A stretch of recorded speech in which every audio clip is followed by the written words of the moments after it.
अल्हम्दुलिल्लाह कफ़ा व सलामुन अला रसूलिहिल करीम अम्मा बाद फ़अऊज़ु बिल्लाहि मिनश शैतानिर रजीम बिस्मिल्लाहिर रहमानिर रहीम लक़द काना लकुम फ़ी रसूलिल्लाहि उस्वतुन हसना सदक़ल्लाहु मौलाना अज़ीम व बल्लगना रसूलुहुन नबियुल मतीनुल अमीनुल करीम व नहनु अला ज़ालिका लमिनश शाहिदीन वश्शाकिरीन वल्हम्दुलिल्लाहि रब्बिल आलमीन।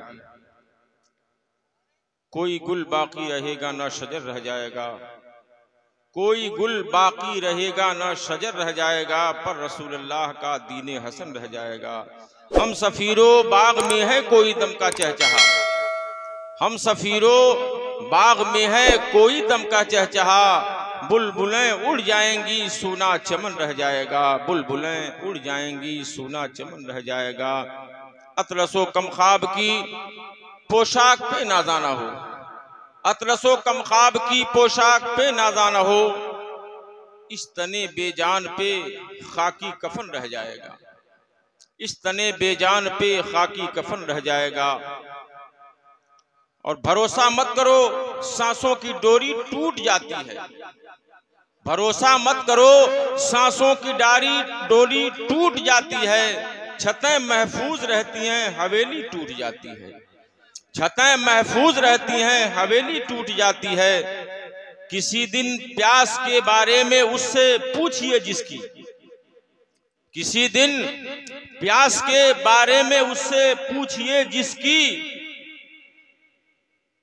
कुएं में बाल्टी हो और रस्सी टूट जाती है, कुएं में बाल्टी हो और रस्सी टूट जाती है। अजीजान मिल्लत इस्लामिया, आइए हम और आप अपने और सारी कायनात के मरकज़ अक़ीदत हुज़ूर रहमत आलम नूर मुजस्सम सल्लल्लाहु ताला अलैहि वसल्लम की बारगाह बेकस पनाह में झूम झूम कर इश्क़ नबी में मस्त होकर के दुरूद व सलाम की डाली मोहब्बत की थाली में सजा कर पेश करें और बुलंद आवाज़ से पढ़ें।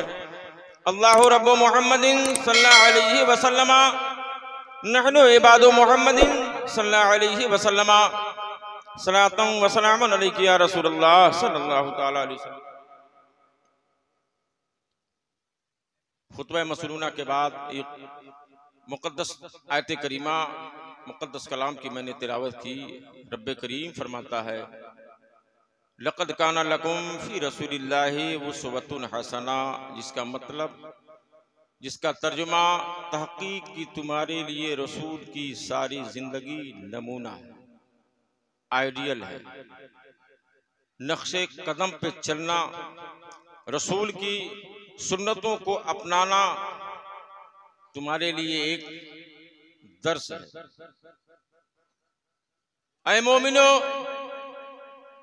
तुमको जिंदगी मिली, अल्लाह रब्बुल इज्जत ने तुमको दुनिया में पैदा किया, दुनिया की सारी नेमतें इंसानों के फायदे के लिए पैदा की।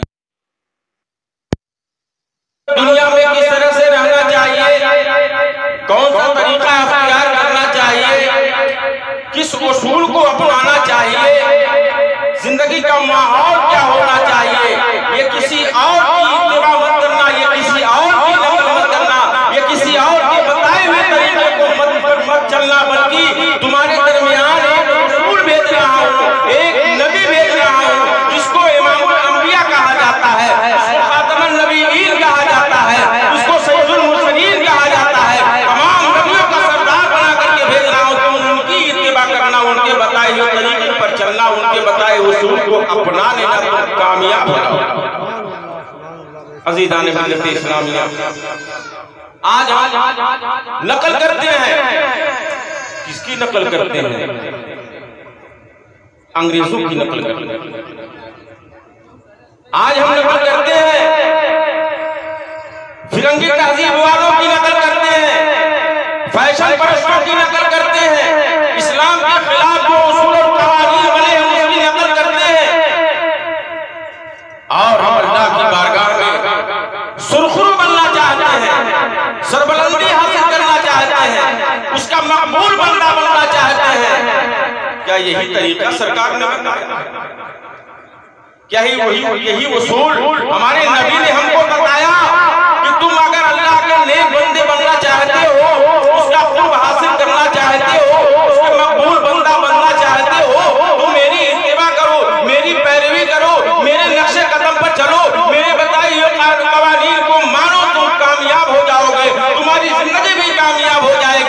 दुनिया भी कामयाब हो जाएगी, तुम्हारी आखिरत भी कामयाब हो जाएगी। लेकिन आज हम कहाँ चल रहे हैं? अज़ीज़ान मिल्लत इस्लामिया, हमारे सरकार इस दुनिया में तशरीफ लाए जब चारों तरफ जुल्म ज़्यादती का माहौल था, विवाहों की कोई कदर मंजर नहीं हुआ करती थी, जिंदा बच्चियों को दरगोर कर दिया जाता था, हर तरफ दौड़ दौड़ का माहौल था। मामूली सी मामूली बात को इतनी दूर और इतना लंबा खींच दिया जाता था कि दसियों साल तक तलवार म्यान से बाहर रहा करती। ऐसे पुराशो माहौल में, ऐसे पुरफितन दौर में जब खाने काबा का तवाफ किया जाता तो था, खाने काबा का तवाफ किया जाता था, मगर मादरजात नंगे होकर के खाने काबा का तवाफ किया जाता था। विवाहों की इज्जत से नीलाम, विवाहों की इज्जत से खिलवाड़ किया जाता था। उनको जिंदगी जीने का कोई उसूल ही नहीं दिया गया था कि वो भी एक जिंदगी की मारी हुई और इस तरह से जिंदगी गुजारा करती थी कि उनको गिरी निगाहों से लोग देखा करते थे, उनका कोई वकार नहीं हुआ करता था।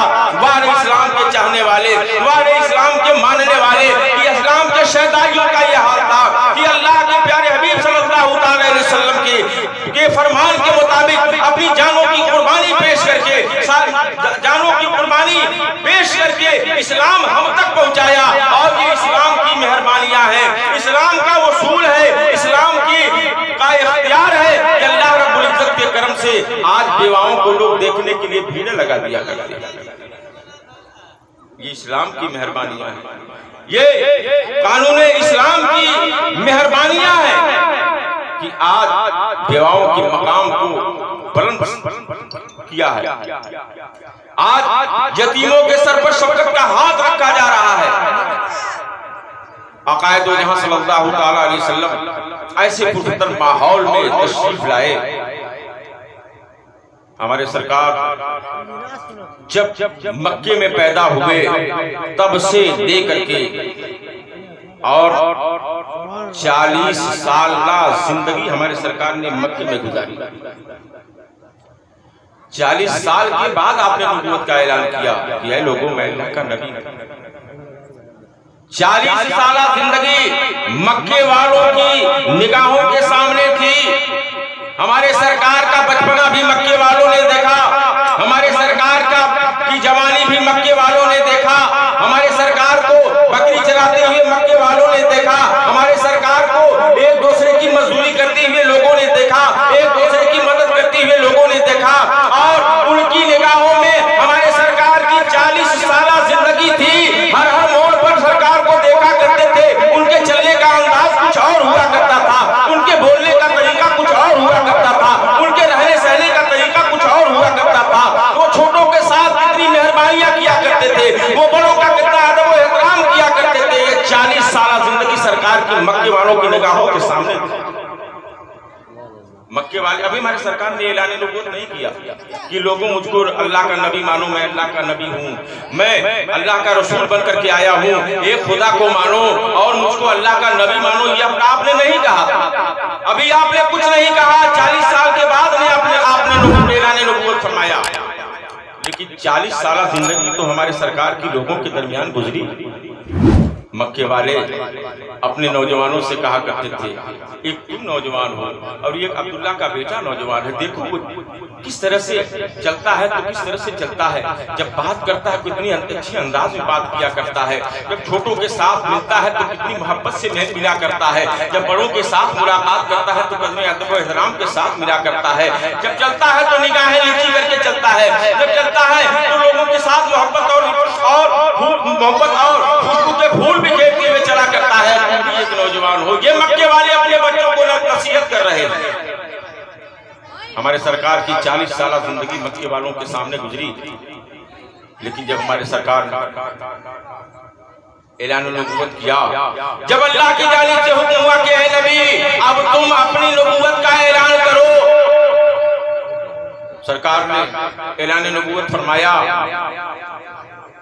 और 40 साल जिंदगी में सरकार ने ऐलान नबूवत, 40 साल के बाद आपने ऐलान नबूवत फरमाया। उस 40 साल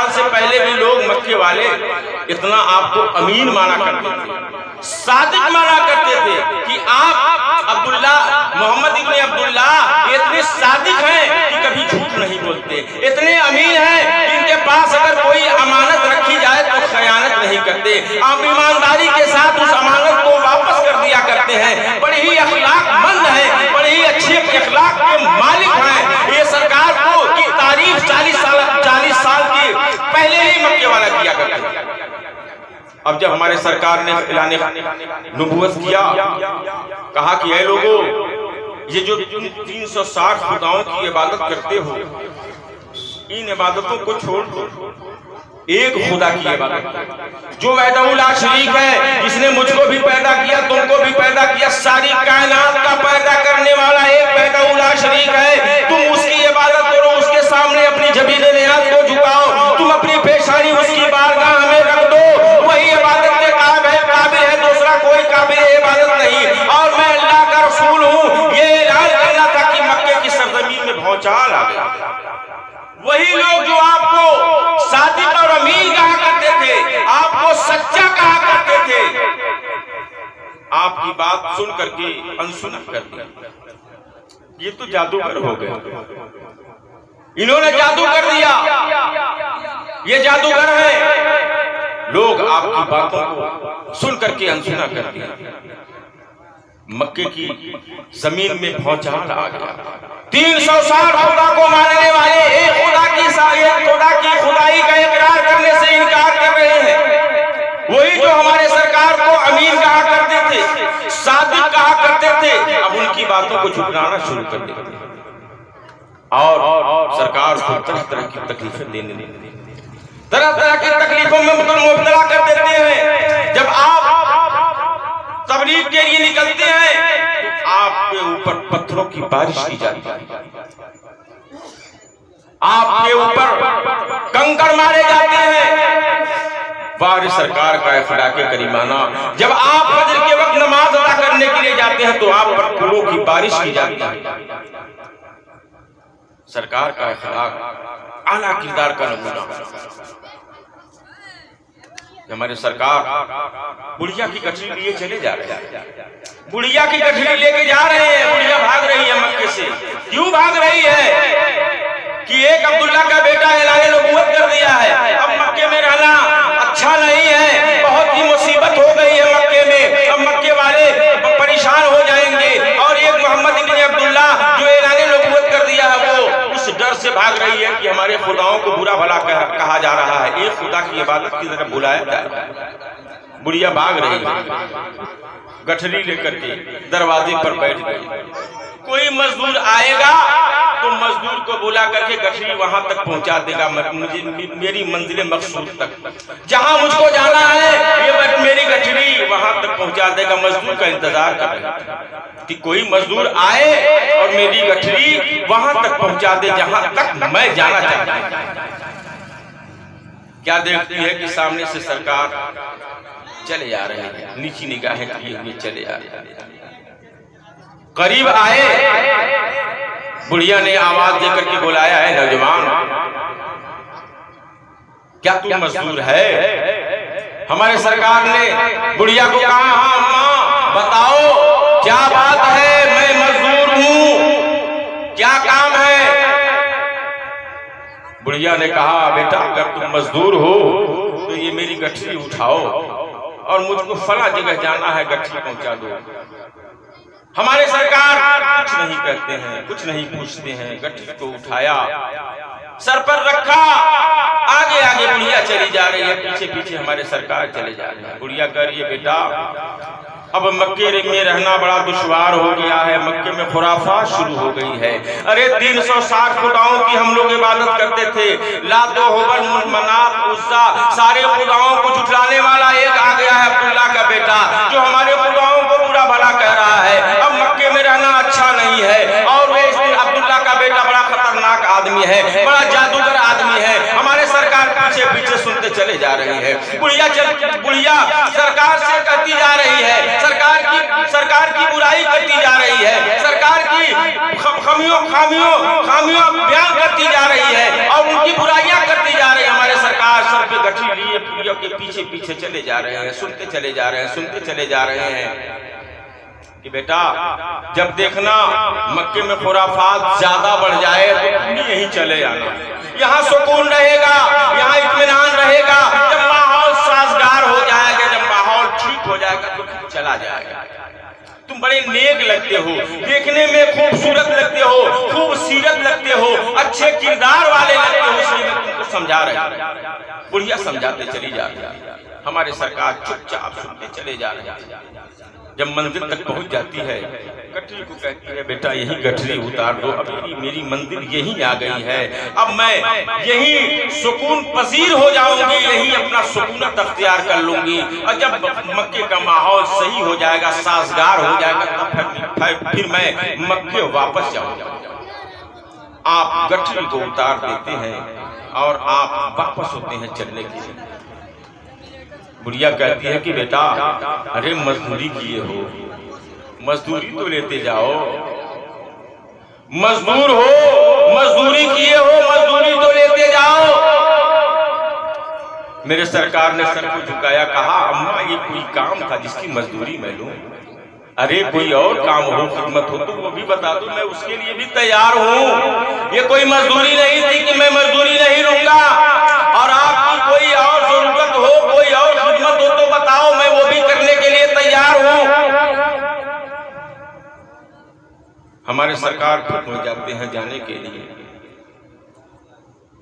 वापस होने के लिए मुड़ जाते हैं। कहती है कि बेटा बड़े अच्छे किरदार के मालिक लगते हो, नौजवान हो, बड़े उसूल के मालिक लगते हो, लेकिन एक बात याद रखना, जब भी तुमको कोई दुश्वारी पेश आए मक्के में, ये नए दीन के प्रचारक जो फितना फैला रहे हैं, नए दीन की इशाअत कर रहे हैं, अब्दुल्ला के बेटे मोहम्मद जो ये नए दीन की प्रचार, नए दीन का प्रचार कर रहे हैं, अगर उनके जरिए कोई दिक्कत और दुश्वारी तुमको महसूस हो तो तुम भी यही चले आना, सुकून पा जाओ। आपने चुपचाप सुना, फिर जानने के लिए मुड़ते हैं। कहती है कि बेटा अरे इतने अच्छे किरदार के मालिक हो, अपना नाम तो बताते चले जाओ कि मैं भी याद रखूंगी कि कोई नेक और सालेह नौजवान मिला था।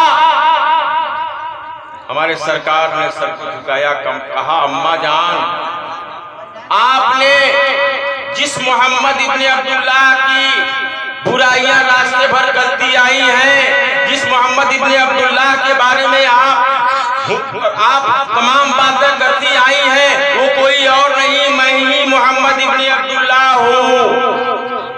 सुभान अल्लाह। बुढ़िया इतना सुनती है, ताज्जुब में पड़ जाती है,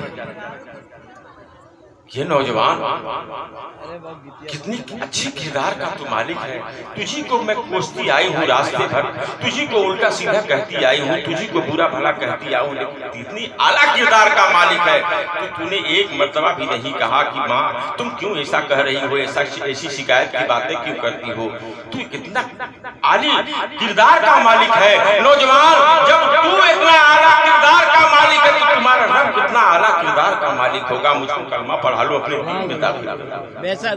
बुढ़िया कलमा पढ़ करके दाखिल इस्लाम हो जाती है।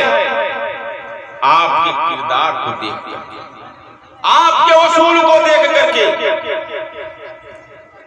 अज़ीज़ान मिल्लत इस्लामिया, कुरान मुक़द्दस में अल्लाह रब्बुल इज़्ज़त इरशाद फरमाता है, जिसको मैंने खुतबा मसूना के बाद तिलावत की, लक़द काना लकुम फ़ी रसूलिल्लाहि उस्वतुन हसना, तहक़ीक़ कि तुम्हारे लिए रसूल की सारी जिंदगी नमूना।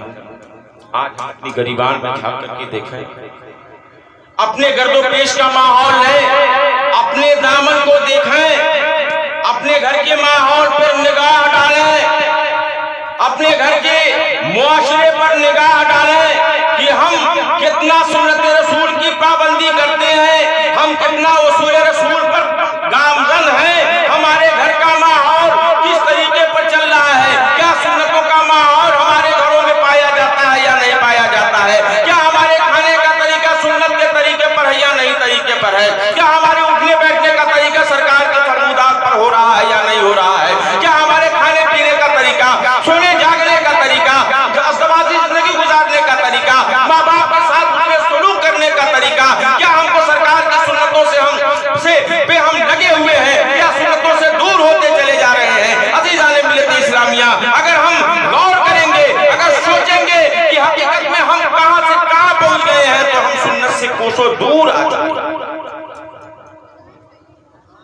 हज़रात मोहतरम, जो काम हमको 24 घंटे जिन काम को करना है उसमें भी हम लापरवाही करते हैं। मिसाल के तौर पर हमको खाना खाना है, पेट भरना है, खाना खाना है, तो क्यों ना हम सुन्नत तरीके पर खाना खाएं। लिबास पहनना है, कपड़ा हमको पहनना है, कपड़ा उतारना भी है। सुन्नत तरीका क्या है कपड़ा पहनने का? पहले हम दाहिने पैर में दाहिने कपड़े को दाहिने पैर में डालें, फिर बाएं पैजामे को बाएं पैर में डालें, ये सुन्नत है। उतारने का तरीका सुन्नत क्या है? पहले बाएं पैर का उतारें, उसके बाद दाहिने पैर का उतारें। जब हम कुर्ता पहन रहे हैं तो पहले दाहिने हाथ को दाहिनी आस्तीन में डालें, फिर बाएं हाथ को बाएं आस्तीन में डालें, और जब उतारें तो उसी का उल्टा उतारें कि पहले बाएं आस्तीन का उतारें फिर दाहिने आस्तीन का उतारें। जब जूता पहनते हैं या चप्पल पहनते हैं तो पहनने में पहले दाहिने पैर का पहने, उतारने में पहले बाएं पैर का उतारने में पहले बाएं पैर का उतारें। इसी तरीके से अगर हम अपनी जिंदगी को देखें, अपनी जिंदगी के रोजमर्रा पेश आने वाले कामों को देखें तो हम उसमें भी हमारी सुन्नत झलकती हुई नजर आएगी, हमको सुन्नत तरीका नजर आएगा। और वो सुन्नत रसूल सल्लल्लाहु अलैहि वसल्लम का ऐसा हसीन तरीका है जिसमें हमको कामयाबियां ही कामयाबियां नजर आएंगी। दुनिया में भी हमारी कामयाबियां होंगी और आखिरत में भी हमको कामयाबी मिलेगी। अजीजान मिल्लत इस्लामिया, ये चंद बातें थी जो हम सुन्नतों से दूर होते जा रहे हैं। आकाए सल्लल्लाहु अलैहि वसल्लम से इश्क और मोहब्बत का दावा करते हैं और नारा बड़ा जोरदार लगाते हैं, बहुत जोरदार नारा लगाते हैं, लेकिन नारे से और सुन्नत रसूल से बहुत ज्यादा दूरी हो गई। रसूल का दामन नहीं छोड़ेंगे, ख्वाजा का दामन नहीं छोड़ेंगे। पहले पकड़ने की कोशिश कीजिए कि ख्वाजा साहब ने नमाज नहीं छोड़ी थी। किसी भी अल्लाह के वलियों की मज़ार पर आप जाएंगे तो वहाँ दो चीज़ें मिलेंगी, एक मज़ार और एक मस्जिद। कि अल्लाह के नेक बंदे इबादत भी करते थे और दीन की तबलीग भी किया करते थे कि बिला अल्लाह की इबादत के खुदा नहीं मिल सकता। लक़द काना लकुम फ़ी रसूलिल्लाहि उस्वतुन हसना, तहक़ीक़ी तुम्हारी रसूल की सारी जिंदगी नमूना है। परवरदिगार आलम हम सबको आकाए दो जहां सल्लल्लाहु अलैहि वसल्लम की सुन्नतों पर चलने की और उनके फरमुदात पर अमल करने की, चाहे शादी का मौका हो या और कोई भी प्रोग्राम हो, हर प्रोग्राम में हम सुन्नत रसूल सल्लल्लाहु अलैहि वसल्लम को अपनी निगाहों के सामने रखें। दुनिया के किसी जिंदगी के किसी मोड़ पर पहुंच जाएं जहां हमको कुछ सुझाई नहीं देता हो, कुछ दिखाई नहीं देता हो, तो हमको क्या करना चाहिए? वहां हम सुन्नत रसूल सल्लल्लाहु अलैहि वसल्लम पर निगाह डाल हमको रास्ता मिल जाएगा। परवरदिगार आलम की बारगाह में दुआ है रब्बे कदीर हम सबको आकाए दो जहां सल्लल्लाहु अलैहि वसल्लम की फरमुदात के मुताबिक जिंदगी गुजारने और शादी ब्याह या और किसी भी प्रोग्राम में शरीयत के ताल्लुक से शरीयत के तौर तरीके को अपनाने की तौफीक अता फरमाए। वाखिर दावाना अल्हम्दुलिल्लाहि रब्बिल आलमीन।